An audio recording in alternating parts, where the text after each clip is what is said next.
Con ustedes, el profesor Jaime Mirón, con la clase Consejería Pastoral.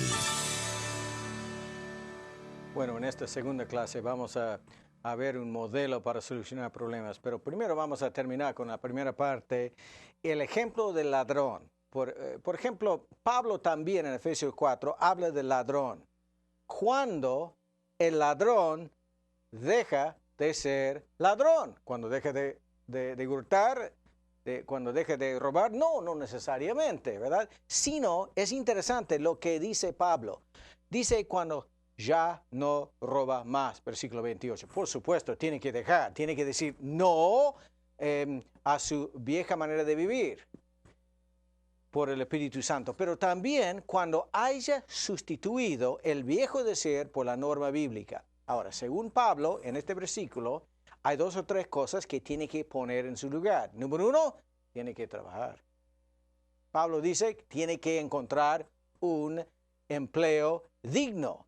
Y 2, cuando esté ganando un salario digno, y luego número 3, cuando esté compartiendo sus ganancias con los que tienen necesidad. Cuando podemos ver, como Juan el Bautista dice, frutos dignos de arrepentimiento, podemos ver estos frutos durante mucho tiempo, podemos decir, ya no es ladrón. Ahora, no aconsejo que lo pongamos como tesorero de la iglesia, pero por lo menos podemos decir que ya no es un ladrón. Entonces, estos son los principios que vamos a ahora aplicar en el resto de este curso. Permítame sugerir 17 pasos para solucionar un problema. Algunos de ustedes pueden saltar varios, pero permítame mencionar algunos. Número 1, el consejero debe establecer afinidad con el aconsejado. Es interesante, aún en las personas católicas, nosotros tenemos una afinidad con la Biblia. Cuando yo estoy aconsejando a la gente católica, abro la Biblia y hay una afinidad porque creen en la palabra de Dios.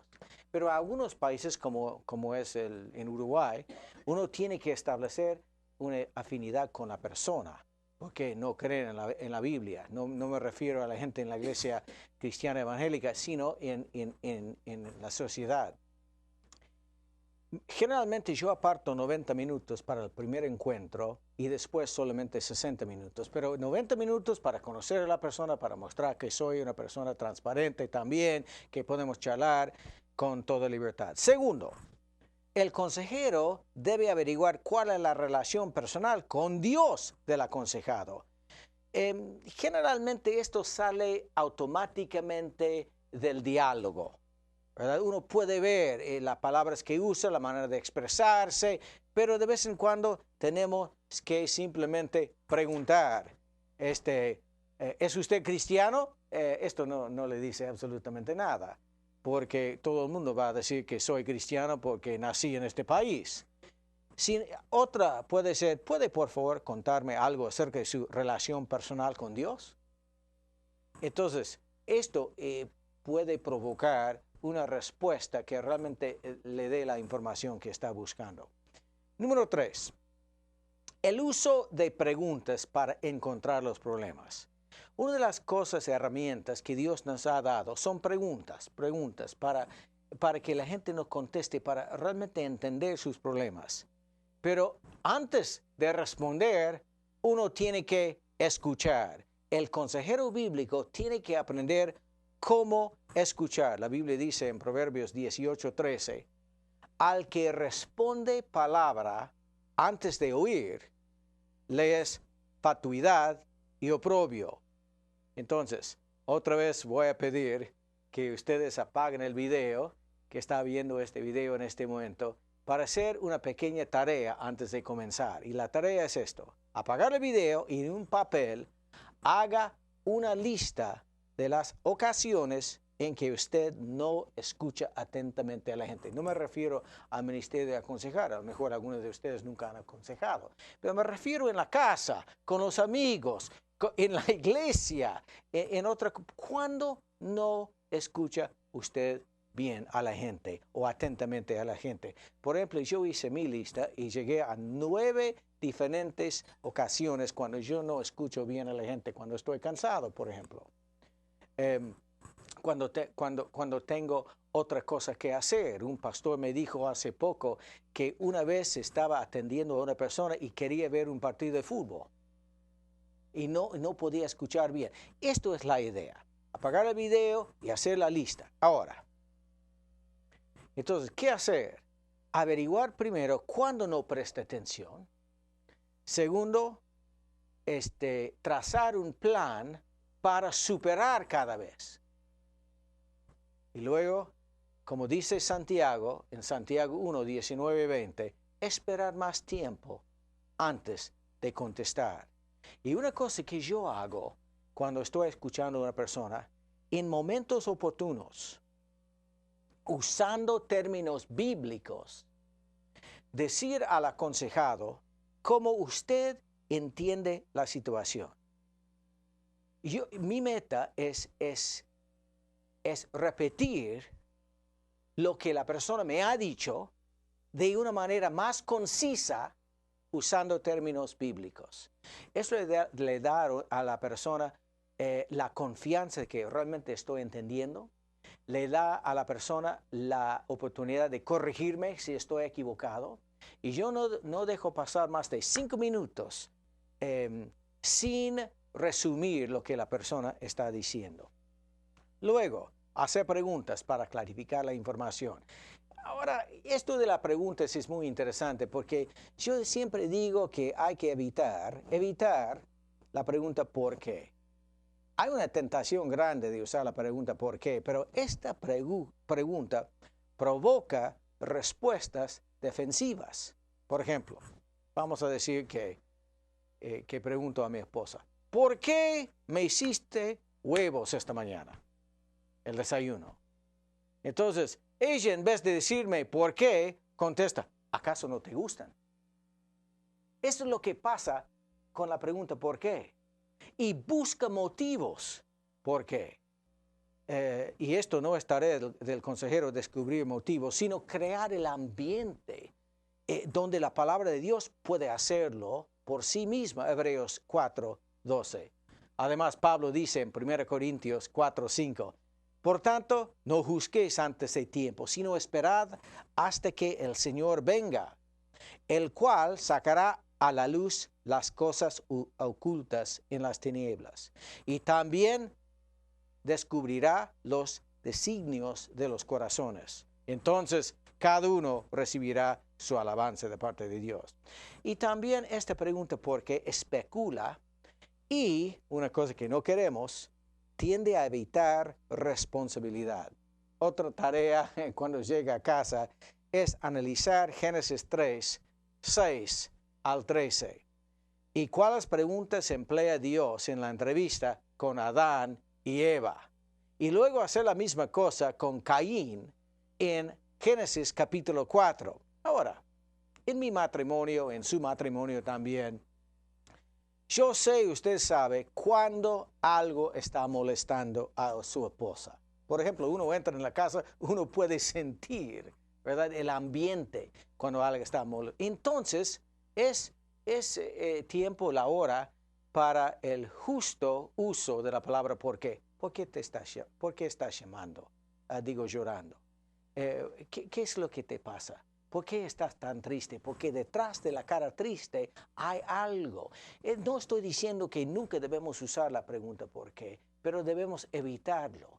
Porque hay momentos en que podemos usar la palabra. Pero es interesante, con Caín, el Señor dice, Dios dice, ¿qué has hecho? ¿Qué has hecho? Y fue la pregunta. No permitió que Caín escapara. No usó la palabra ¿por qué lo has hecho? Entonces, por regla general, yo empiezo con qué, cómo, para qué, cuántas veces y cuándo, y preguntas por el estilo. Y nosotros, como consejeros bíblicos, estamos usando preguntas para provocar una respuesta amplia, en vez de un simple sí o no. Queremos que la persona se expresa bien. Nosotros estamos buscando información que nos ayuda a llegar a una conclusión. Los amigos de Job, por ejemplo, en el Antiguo Testamento, llegaron a conclusiones y ofrecieron consejos sin haber juntado toda la información necesaria. Ahora, sus consejos fueron muy buenos, pero no eran para Job, eran para otra persona. Entonces, buenos consejos para una persona equivocada vienen a ser consejos equivocados. Luego, otra sugerencia es quitar cualquier cosa que cause distracción. Por ejemplo, algunos de ustedes son pastores. Una vez ha ido a la casa de uno de los miembros de la congregación y ha encontrado la televisión prendida. Es muy difícil hablar con la gente así. Entonces estoy diciendo, hay que sacar cualquier cosa que cause distracción. Y luego pedir a Dios en oración que le dé un corazón atento, que escuche. Cuando Salomón subió al trono de Israel, en una de las más famosas oraciones en toda la Biblia, pidió a Dios que le diera sabiduría. Dice, 1 de Reyes 3:9, da pues a tu siervo corazón entendido, para juzgar a tu pueblo y para discernir entre lo bueno y lo malo. En este versículo, la palabra corazón en hebreo significa un corazón que pueda escuchar. Entonces yo digo, si Salomón lo puede pedir, nosotros también. Y luego, evaluar el progreso. Bueno, hay dos preguntas que yo me hago cuando estoy aconsejando. ¿Qué es lo que sé? ¿Qué es lo que debo saber para poder dar buenos consejos basados en la palabra de Dios? ¿Qué es lo que sé? ¿Qué es lo que debo saber? Ahora, alguien me preguntó, pero Jaime, ¿qué hacer cuando el aconsejado no va al grano? No revela su problema. Simplemente habla y habla y habla. O no habla. Son dificultades típicas de dos clases de personas. En primer lugar, hay quienes solo quieren hablar. Vienen para hablar, para descargar, para hablar con otra persona, para contar a otra persona su triste historia, y generalmente es una historia bastante triste. Ahora, ¿qué es lo que hago en casos así? Yo tengo algunas preguntas que uso cuando una persona simplemente habla y no va a ningún lado, no va al grano. Una pregunta es, ¿con qué propósito vino usted hoy? O favor de resumir su problema. Pero la pregunta que más me gusta es esta. ¿Qué espera que ocurra en su vida luego de recibir nuestros consejos? ¿Qué espera que pase en su vida después de recibir nuestros consejos? Un día hice esta pregunta a un aconsejado, un hombre de 35 años de edad, y me respondió, mira, he dejado a mi esposa y no me siento bien. Quiero sentirme mejor. Es lo que me dijo. O otro, ¿qué le motivó a pedir consejos? Ahora, por otro lado, hay quienes que están tan avergonzados que no desean siquiera mencionar lo que ha pasado. Un día, una señora vino para consultar con nosotros y cuando entró y empezó a llorar y llorar y llorar. Y nada más lloraba, no decía nada. Y yo sé que la Biblia dice, Proverbios 20, versículo 5, la versión popular dice, las intenciones secretas son como aguas profundas, pero el que es inteligente sabe descubrirlas. Entonces yo lo que hago en estas situaciones y empiezo a hacer preguntas. Es algo difícil, ¿verdad? Sí. ¿Algo en su iglesia? Sí. ¿Algo con su pastor? No. ¿Usted cometió adulterio, verdad? Sí, me dijo. En menos de 30 segundos dejó de llorar y empezó a explicar lo que pasó. Entonces, mi sugerencia cuando la gente no va al grano, y es esta clase, no puede expresarse, simplemente no lo saques, empezar a hacer ciertas preguntas, ¿verdad? Para dirigir la persona a su problema. En el caso de esta señora es que en muchas culturas, ¿verdad? Todos los parientes viven juntos. Y ella, su esposo se murió, dejando a ella, una viuda joven, con un chico. Y ella, ahora viuda, muy solitaria, llegó a tener relaciones con su cuñado, porque su hermana y su cuñado vivían en la siguiente casa. Entonces finalmente pudimos dirigirla a recibir el perdón de Dios después de muchas horas, muchas visitas, muchas sesiones. Y luego, la última vez que recibí una carta de ella, se había casado de nuevo. Pero luego, número 4, nosotros tenemos que establecer la autoridad de la palabra de Dios, porque yo siempre mantengo al aconsejado al tanto de lo que estoy haciendo y establezco la autoridad de la palabra de Dios. Lo que yo tengo es mejor que una opinión. Yo tengo la autoridad de la palabra de Dios. Y por eso puedo dormir de noche cuando estoy aconsejando, porque yo sé que la palabra de Dios tiene respuestas. Y estas respuestas no vienen de mí, sino de la Biblia. Dios nos ha dado su palabra para guiarnos en las decisiones. 2 Timoteo 3, 15 al 17 dice, toda escritura es inspirada por Dios y útil para enseñar, para reprender, para corregir, para instruir en justicia, a fin de que el hombre de Dios sea perfecto, equipado para toda buena obra. Entonces, en este versículo, Pablo dice la Biblia es una norma absoluta para lo que debemos hacer. Es la norma absoluta para lo que no debemos hacer. La Biblia contiene la enseñanza con el poder del Espíritu Santo para corregir un problema y Dios nos ha dado la Escritura para entrenarnos, para que no caigamos en las trampas del enemigo. Hebreos 4, 12. Porque la palabra de Dios es viva y dinámica y más cortante de cualquier espada de 2 filos y penetra hasta la división del alma y del espíritu, de las conjunturas y tuétanos, y es poderosa para discernir, hacer algo que yo no puedo hacer, discernir los pensamientos y las intenciones del corazón. ¿Qué dice aquí? Número 1, la palabra de Dios es viva, no está muerta, vive, y es contemporánea, y nunca está fuera de moda. Es tan real y verdadera para los hebreos como lo es para nosotros siglos más tarde. Y yo confío en las enseñanzas de la palabra de Dios. La palabra de Dios vive. Segundo, es dinámica, dice, activa. Isaías 55:11 dice, así será mi palabra que sale de mi boca. No volverá a mí vacía, sino que hará lo que yo quiero y será prosperada en aquello para que la envié.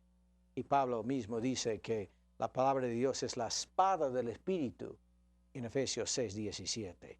Y luego, Hebreos 4 de nuevo, penetra. Recomiendo la revista Apuntes Pastorales. Hace varios números se publicó un artículo por Daniel Lozano sobre Salmo 19 y la eficacia de la palabra de Dios. Recomiendo que lo lea en Apuntes Pastorales. Luego, vamos a hablar acerca de indicar los pecados. El consejero bíblico emplea la palabra pecado, porque nosotros, cuando empleamos la palabra pecado, podemos ofrecer algo que se llama el perdón. No hay perdón para excusas, disculpas, pero sí hay perdón para pecados. Y se define el pecado como todo aquello que hace una persona violando la ley de Dios. Por ejemplo, 1 de Juan 3:4 dice, todo el que practica el pecado, practica también la infracción de la ley. Y el pecado es infracción de la ley. Son las prácticas, maneras de responder, maneras de pensar que no agradan a Dios y no deben ser parte de la vida. Deben sustituirse. Lo bueno en este caso es no hacerlo. Pero también se define el pecado como todo aquello que a pesar de que Dios lo ordena hacer, la persona no lo hace. Son las prácticas bíblicas que no se hacen.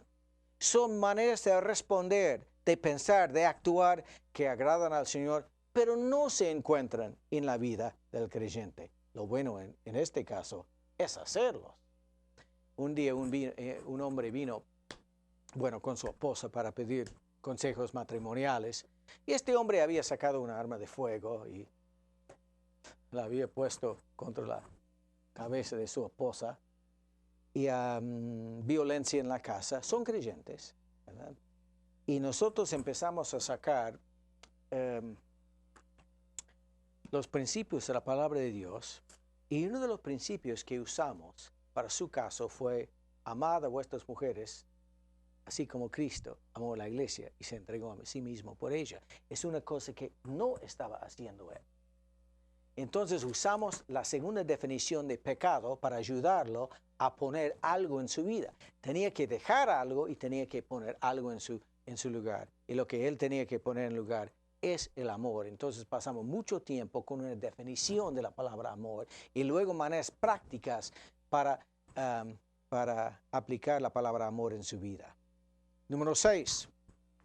El consejero debe saber cómo limpiar la conciencia por medio del perdón de Dios. Porque en casi todos los casos vamos a estar hablando acerca de la palabra perdón. Entonces el consejero bíblico tiene que entender cómo dirigir a la persona a perdonar, a recibir perdón de Dios. La Biblia dice: el que encubre sus pecados no va a prosperar, mas el que los confiesa y se aparta alcanzará misericordia. Proverbios 28:13. Entonces, ¿qué es la confesión de pecados? Bueno, para ver lo que es, vamos a ver lo que no es. En primer lugar, confesar pecados no es solamente pedir perdón. Yo entiendo la palabra pedir perdón y muchos debemos pedir perdón a Dios, pero es interesante que la Biblia dice en 1 de Juan 1:9 que debemos confesar, decir los pecados a Dios. Confesar, estar de acuerdo con Dios. No dice que debemos pedir perdón. Está bien. Creo que Dios nos va a tener que decir pedimos perdón, pero es interesante que dice confesar. Confesar pecados no es solamente sentir remordimiento. Está bien y debemos sentir remordimiento. Me gustaría ver más personas llorando sobre sus pecados y por sus pecados. Pero no es suficiente, no es todo lo que quiere decir la palabra confesar. Y creo que esto es como en Mateo 27:3. La Biblia usa la palabra arrepentimiento para Judas. Ahora, viéndolo de nuevo en el griego, me parece lo que pasó con Judas. Él sintió remordimiento, pero nunca se arrepintió bíblicamente. 3. Confesar pecados no es intentar autosacrificarse para expiar la falta. Esto es parte de nuestra naturaleza humana. Queremos hacerlo, queremos hacer algo para ser digno de Dios. Pero lo que pasa es muchas veces he cometido 3 pecados, entonces hago 3 actos de calidad, es un empate 3-3. Y luego el ser humano, bien, bueno, hago uno más y yo gano 4-3. Esto no es confesar el pecado, aunque sea demasiado común. Y luego confesar pecados no es echar la culpa a otros. Es una cosa que nosotros hacemos muy a menudo, es una táctica muy frecuente, pero la persona tiene que confesar su pecado directamente. Ahora, confesar pecados, lo que sí es. La palabra confesar significa tomar la perspectiva de Dios y verlo por medio de los ojos de Dios. La Biblia dice, si confesamos nuestros pecados, no los pecados del vecino. Si confesamos nuestros pecados, Él es fiel. Esto termina de una vez para siempre. Mucha gente me dice que Dios no me quiere perdonar. Otra gente dice, Dios no me puede perdonar. Él es fiel, es parte de su carácter. Él es fiel y justo también para hacer 2 cosas, perdonarnos y limpiarnos de toda maldad.